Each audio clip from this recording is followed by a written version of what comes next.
Hello everyone, friends, my name is Denis Galanzovsky. Today we are going to discuss interesting news from Ukraine for Ukrainians who are both in Ukraine and abroad. Support this video with a like. Thank you all. Let's go.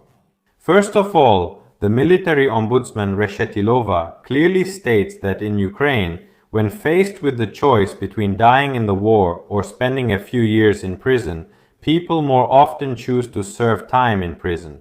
I don't know if this even needs any explanation, so to speak, or why Reshetilova is so surprised by this. Why do people choose to spend a couple of years in prison and get out instead of going to war and dying? For me, the choice here is absolutely obvious. Let me know what you think in the comments. Secondly, we now have a statement from Rubish Vladislav Pervukin, a fighter from the 3rd Svoboda Battalion of the 4th Operational Brigade of the National Guard of Ukraine, who says that Russia is currently mobilizing absolutely all the resources it possibly can, and they are using foreign mercenaries as cannon fodder in the war. Yes, he emphasized that Russian troops do not use mercenaries in the rear. They throw them into the front line of the offensive without reserves or any preparation. The Russians will not use mercenaries in rear positions. They're always the first to go, heading straight into danger. They need cannon fodder to throw at our trenches, at our soldiers, so of course mercenaries are the best option for that. It's not even just about cannon fodder here. It's about using both volunteers and mercenaries from other countries, meaning foreigners. In Ukraine, this issue has been raised, including by members of parliament, for more than a year now. That's right. Has this moved any further than just ordinary discussions? Of course not. Because there are great examples of mercenaries from Mexico, from Colombia, from other countries who would gladly come to Ukraine if they are brought here.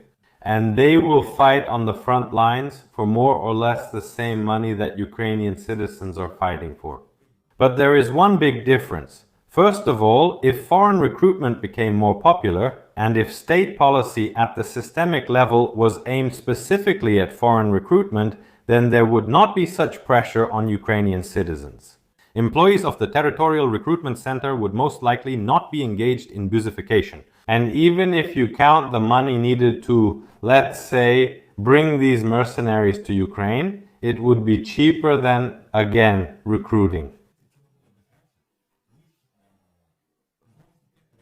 Exclusively Ukrainians who have a high chance of dying on the front line. Because let me remind you, for every fallen serviceman, his family receives 15 million hryvnias. In the case of foreigners, this wouldn't be the case, and in such a situation, government expenses would be significantly lower. The question always remains relevant. Why does no one continue to promote and pursue foreign recruitment? What's the problem here? Because there are quite a lot of relevant and successful cases of recruiting these very volunteers. These are often people who know how to handle weapons, people who have either military experience or police service experience. And why isn't the government looking in that direction, especially since we have a smaller mobilization resource than Russia? And at the same time, the Russians are making the most of this situation. Even if you take into account the mercenaries from Cuba or the mercenaries from North Korea. Why is it that even the Russians are trying to somehow protect their own people, while in Ukraine they've actually replaced them with foreigners? But for some reason, in Ukraine, this doesn't seem to become a systematic or widespread thing.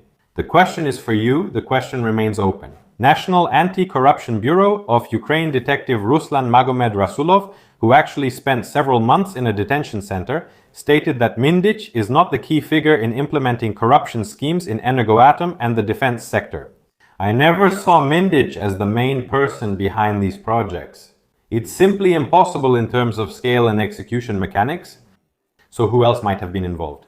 Of course, Mr. Ruslan didn't say, but maybe in the near future some truth will be revealed to us. Next, Putin intends to seize all of Ukraine and reclaim parts of Europe that belonged to the former Soviet Empire. even though negotiators are seeking to end the war. Reuters, citing 6 sources familiar with American intelligence. So, American intelligence, in turn, also, as I understand it, provides information to Reuters about the fact that Russia wants to capture all of Ukraine and also wants to capture, as I understand it, the countries of the Warsaw Pact.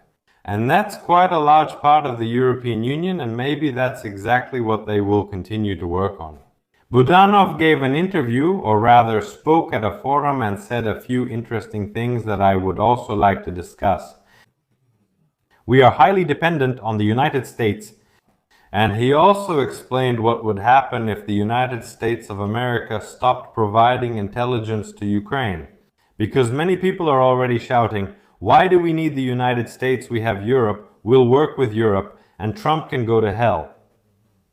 There are a lot of people like that, wouldn't you agree? What does Budanov say? If you cut off what's coming as assistance in optical imaging, that's about a 17% loss, and in radar reconnaissance, it's about 46%. Yes, 17% loss in optical imaging, 46% in radar reconnaissance. Yes, it's difficult, but not critical. It will be critical if a political decision is made and contracts are blocked, as I understand it, with the companies that provide satellite images. Then we almost fall to zero. That is, Ukraine will have no intelligence information at all. According to him, another area of critical dependence is early warning systems for ballistic threats. In other aspects, Ukraine's intelligence mostly relies on its own capabilities. So, we see that there is basically no European intelligence as such, because as I understand it, intelligence in Europe is also provided by the United States of America. So, to put it this way, there is simply nothing that can replace American intelligence data at this point. Budanov also states that the Russian Federation may be ready for direct aggression against the Baltic countries as early as 2027. Russia has revised its plans regarding possible direct aggression against Europe and has shortened the preparation period from 2030 to 2027. The main intelligence directorate's head, Kirill Budanov, stated this. He says it's specifically about the Baltic countries, and if Russia's plans succeed, these areas could be occupied. In order for the empire, and they see themselves exactly as an empire, to develop, you always have to move somewhere to expand your influence and territory. Only the West remains, which in their understanding, excuse the expression of a glutton, is sick, weak, and indecisive. There were also a few more statements. First of all, Budanov said that Ukraine itself failed its mobilization policy, primarily in terms of information. But here I would also like to add that this also concerns closing the borders and the use of illegal, unconstitutional force by the territorial recruitment centers in mobilizing civilian citizens. Next, regarding the possibility of peace in exchange for territories, Budanov stated that he is a staunch opponent of any territorial concessions. About the negotiations between the United States and Russia, according to Ukrainian intelligence, the parties are discussing joint development of the Arctic shelf. The role of North Korea has not diminished. Ammunition supplies continue, and there was another delivery recently. He also reports that about 8,500 soldiers from several North Korean Special Forces brigades are in Russia. Their activities are limited to participating in artillery strikes on the border and working with UAVs as part of combat experience exchange. About 1,000 North Korean soldiers are in the Kursk region of the Russian Federation. So we see that, again, coming back to the issue of using foreign troops, even Russia, which has a mobilization resource 5 times larger than Ukraine's, uses foreign mercenaries. And Ukraine does not do this, does not do it on a systemic level. What do you think about this? Write in the comments, it will be very interesting to hear and read your opinion. Friends, as always, I wish you all a great day. See you.